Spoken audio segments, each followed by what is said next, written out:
আমরা এটা নিয়ে খুবই সিরিয়াসলি হোম মিনিস্ট্রি, স্বরাষ্ট্র মন্ত্রণালয় এবং পররাষ্ট্র মন্ত্রণালয় এটা নিয়ে কাজ করছে। হাদি হত্যার বিচার আমরা চাই।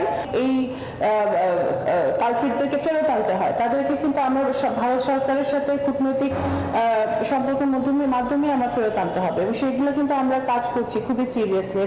ওসমান হাদির হত্যাকারীদের নিয়ে পশ্চিমবঙ্গের নির্বাচনে পরাজিত প্রার্থী কি বলল তা আমলে নেবে না বাংলাদেশ।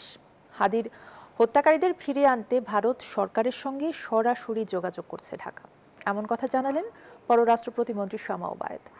সকালে পররাষ্ট্র মন্ত্রণালয়ের সাংবাদিকদের বিভিন্ন প্রশ্নের জবাবে এসব বলেন তিনি। বাংলাদেশ থেকে একটা বড় খুনিকে এসটিএফ অ্যারেস্ট করেছিল, যা নিয়ে বাংলাদেশে অনেক রেভলিউশন হয়েছিল।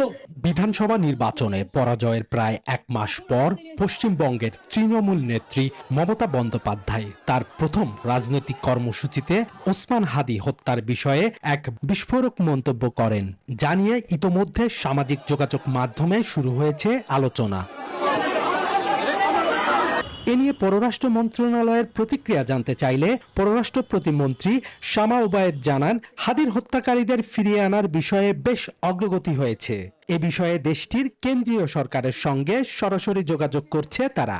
আমরা এটা নিয়ে খুবই সিরিয়াসলি হোম মিনিস্ট্রি, স্বরাষ্ট্র মন্ত্রণালয় এবং পররাষ্ট্র মন্ত্রণালয় এটা নিয়ে কাজ করছে। হাদি হত্যার বিচার আমরা চাই।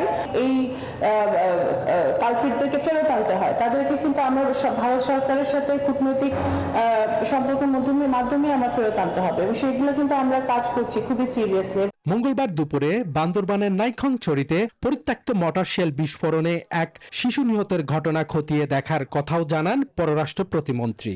বলেন, সীমান্তে শক্ত অবস্থানে থাকার নির্দেশ রয়েছে ঢাকার। ঘটনা অত্যন্ত দুঃখজনক। এখানে কি ঘটেছে এটা আমরা খতিয়ে দেখবো। অবশ্যই মিয়ানমার সরকারের সাথে আমরা যোগাযোগ করব। প্রধানমন্ত্রী সফর নিয়ে তিনি বলেন, বেশ কয়েকটি দেশ থেকে সফরের আমন্ত্রণ এসেছে। প্রধানমন্ত্রী সিদ্ধান্ত নেবেন তিনি কোথায় কবে যাবেন। বহু দেশ থেকে দাওয়াত এসছে। এখন it is prime minister decision, উনি কিভাবে, কখন, কোন সময়, কোন দেশ দিয়ে শুরু করবেন। জাতিসংঘের সাধারণ পরিষদের ৮১তম অধিবেশনের সভাপতি নির্বাচিত হওয়ায় পররাষ্ট্রমন্ত্রী খলিলুর রহমানের বিজয় বাংলাদেশের বিজয় বলে মন্তব্য করেন তিনি। বলেন, ইউএনজির দায়িত্ব পালনে খলিলুর রহমান ছুটিতে থাকবেন কিনা বা পররাষ্ট্র মন্ত্রণালয়ের ভারপ্রাপ্ত কেউ আসছেন কিনা সে সিদ্ধান্ত নেবেন প্রধানমন্ত্রী এবং পররাষ্ট্রমন্ত্রী। ওনার দূরদর্শিতা। শাহনুর রহমান, নিউজ 24, ঢাকা। বাংলাদেশের জন্য